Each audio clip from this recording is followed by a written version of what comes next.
So welcome to the only labyrinth in the game that feels like an actual maze. That, coupled with the fact that the guide for this one is really poorly written, and you have my least favorite dungeon. So this is kinda cool at least. You get a random enemy from the ice block depending on when you hit it, and right off the bat we get the enemy we can kill in one hit with the thing we have to release the enemy in the first place with. That was a weird sentence. Anyway, though, yeah, that's why we got the bit of advice about how the elephant can just one-hit kill the rock enemy. God, I love these enemies. But yeah, it's because this area is a bit of a retread for enemy types. Since this is the last labyrinth of the game, it's revisiting the old mini-bosses. Or, I don't know, maybe it's only one. Theoretically, you could get the same enemy over and over again. Like, see, right there, I got the weird fish dudes, with the good animations. This, however, isn't the primary puzzle, because it's not even a puzzle, it's just, hey, remember this enemy? Fight it. And God, I love that enemy so much. You can tell when it's about to start sliding because it shakes around a little bit. I don't remember what those... What was that alien from Homestar Runner called again? I don't remember that dude's name, but they look like that guy. Alright, so now we have another flip-a-majig puzzle. Except this time, it's tiles. You just hit the tile to flip it, you form an image, and if you form the image correctly, then you get the key. Simple as that.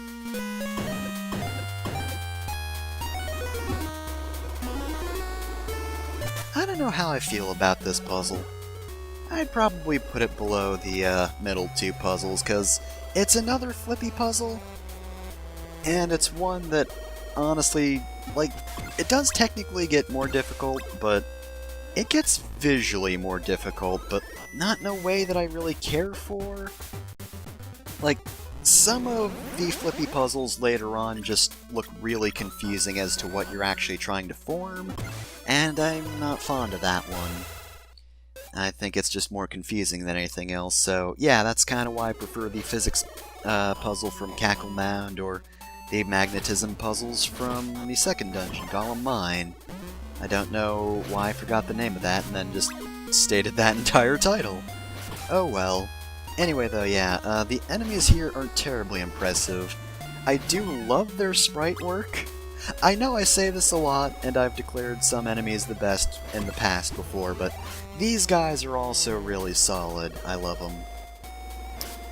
That being said though, getting around this dungeon's kind of, it's not the worst initially, but because the guide is really badly written, I could not find myself a way around some of the later parts of this dungeon, and at times it's really difficult to figure out which rooms connect where.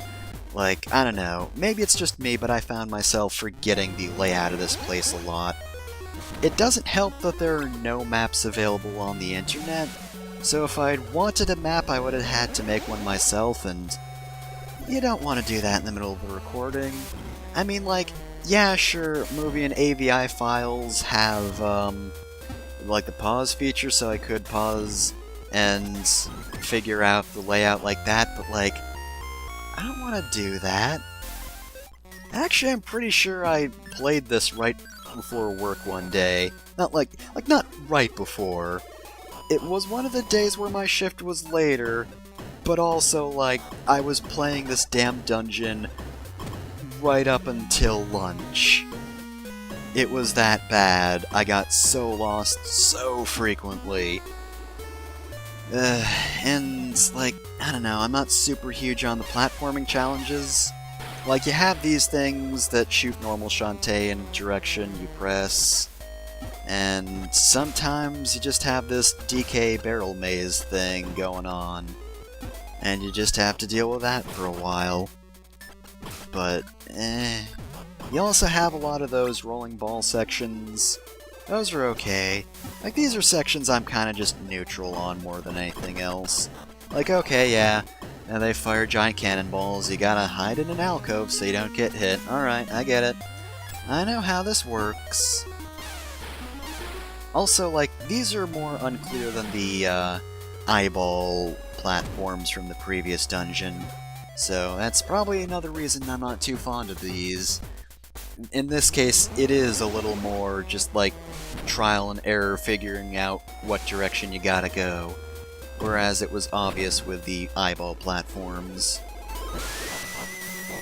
Oop, oop, oop, well, be careful there. And we have another one of these vertical rooms.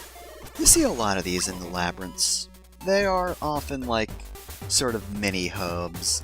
They're not quite the Gollum mines, well, mine shaft thing, but they do lead to different rooms, and this is one of the reasons I was confused about the layout.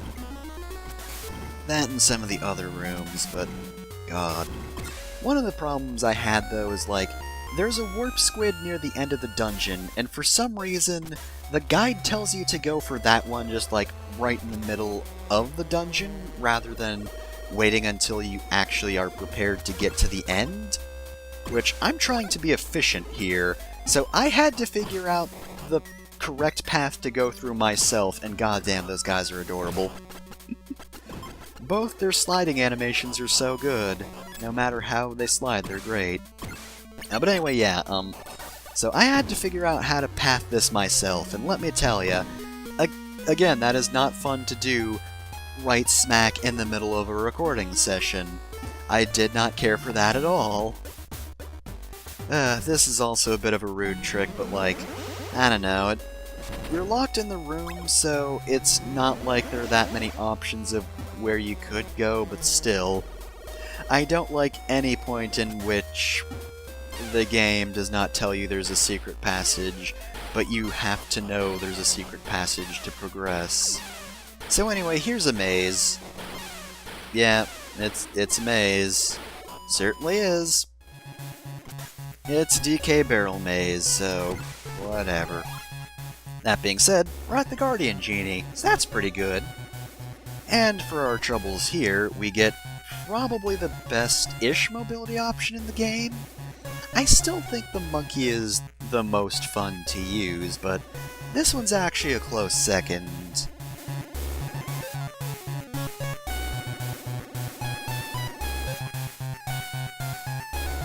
Alright, our magic dance this time around is for Harpy Form. All the dances start with down, so you just have to remember right, left, B, or A.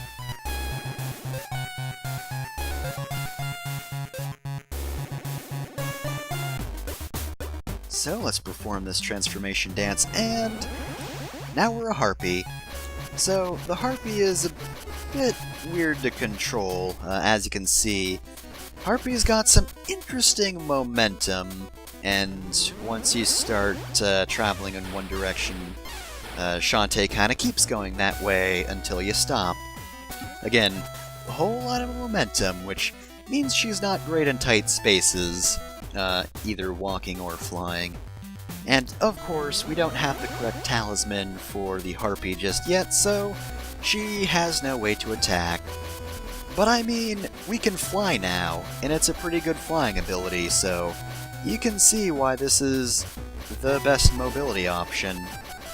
It's also useful for sections like that, in which there is no background for the spider to climb. It doesn't make the spider completely redundant, because sometimes there are backgrounds or webs near a ceiling full of spikes that you know, kill yourself on if you weren't careful with a harpy. And again, harpy doesn't do great in tight spaces, so if you can climb a background in a tight space, then it's just better to use spider there. But otherwise, harpy does make a lot of spider sections a lot easier, especially in the overworld. I forget if we're around the point at which I diverged from the walkthrough. I do not remember where that would happen to be, and I probably won't remember if I'm to be completely honest. Because, like, again, it's midway, and even after it's finished with that, its instructions are terrible, because it doesn't guide you room by room. It tries to tell you to go, like, to a room with a red, fiery enemy, or, like, however it describes it.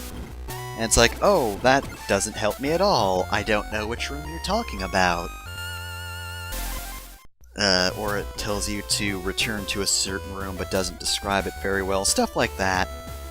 I mean, part of the reason I might not like this labyrinth is because it was described so poorly, and as such, I just had a hell of a time dealing with it, but still. I'm not fond of its design in general. I don't like its layout. And its puzzles are okay, its platforming's okay. I'm just not hugely into any of it. I still think this flippy puzzle's better than the Aqueduct Labyrinth that I've forgotten the name of, apparently. I like it more than that. Oh, the other nice thing is, because we have the Harpy, this is the first labyrinth in which you can get all 5 warp squids, which means we never have to return to it. Which, you know, I'm a-okay with that. I'm glad I don't have to come back here, honestly. Alright, so, gonna grab onto this other warp squid, and I believe this is the second to last one. The only other one is the one near the end. But we did have to come over here. Like, this is the other problem, though, is like, this is a pretty long ways away from the last, like, bit of progress. So there's a lot of backtracking within the dungeon, and I mean, I guess I get the fact that the Harpy does make backtracking easier, and they probably wanted to show that, but still, when I'm already sour on the dungeon, it really doesn't help. Okay, goodbye. She just telefragged herself, I guess. I kinda wish I'd gotten that on screen. Also, yeah, this is just the ones that visually to me looks weird for some reason. I don't know why. Looking back on it now it's kind of obvious. I don't know, the bottom right one I think is the weirdest spot of it. But it's not so bad. I don't know, at the time I did think some of these were a bit weird. Actually no, I think some of the other ones are a bit more confusing. Mostly because one of those enemies just looks like a heart holder, so I was trying to form that instead of the enemy. I think we've already passed that one though. Alright, I'm not gonna cut away even though I'm pretty sure I'm going to the end now. I think. Again, I do not have a grasp on the layout. I do not remember where I'm going, but from the looks of it, it does look like I'm going to the end. And I can't really remember anything else I could have done throughout the dungeon. I think that was the last puzzle.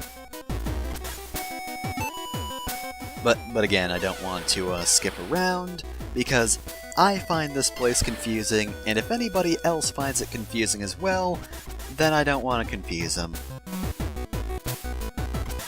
Okay, yeah, we're back in this room.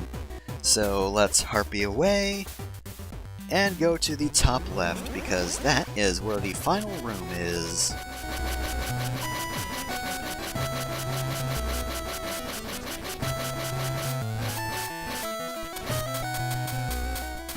Alright, to be fair, the Harpy's momentum can be kind of fun when you're just running along and Shantae just skids to a halt in the next room.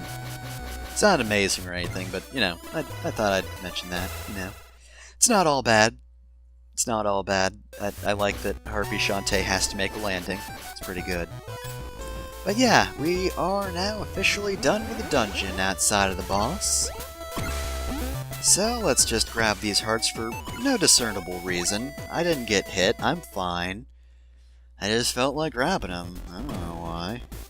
I don't know why I do the things I do. So, here's the Twinkle Stone. What is probably the least useful stone to Risky's plan. And hey, this time, we actually got in ahead of her. We have been outpacing her for a while now, it seems, so that makes sense, but that's not gonna stop the boss. So how familiar are you with Joust? 'Cause we're about to play some Joust. Also, I do love that weird Nerd Knight sprite. So, this boss is fairly simple.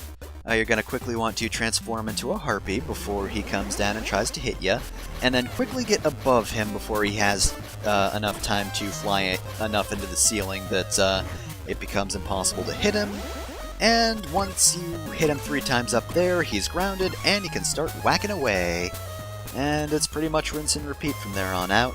Of course, you should try to be careful after you hit him a whole lot, because he's gonna drop like that, so he probably will try to get the drop on you immediately after hitting him, but after that, it's very unlikely that he's actually going to hit you with his attack. He's honestly a fairly easy boss, but you do want to make sure you're good at flying with Harpy Shantae, because, like I said, if you don't attack him fast enough, then he's just gonna hang out in the ceiling, and you won't be able to hit him. It's a little bit unfair, but whatever. It's not a huge deal once you're used to Harpy Shantae's flight.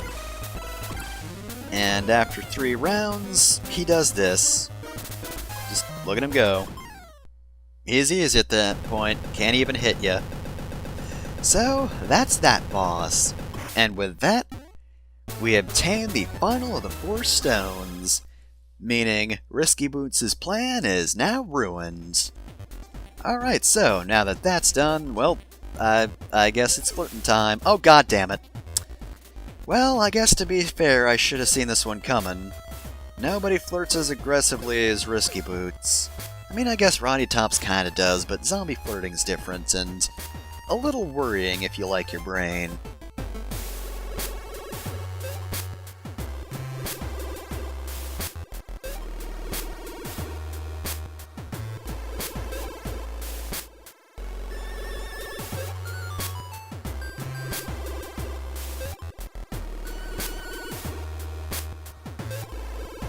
Oh, I thought you were gonna say Grand Tour. And then you'd really be in trouble. And there she goes.